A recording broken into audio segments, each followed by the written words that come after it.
That's it. Yep. Just touch it. No. No. Automatic. Automatic. You just gotta press the button.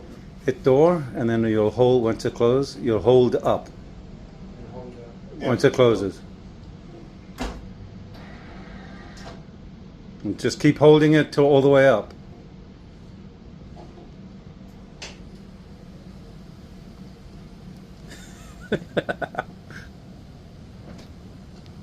Fast forward.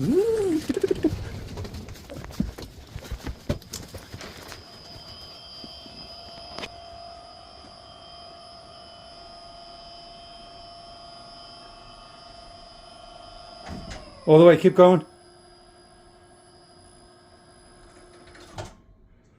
Press door.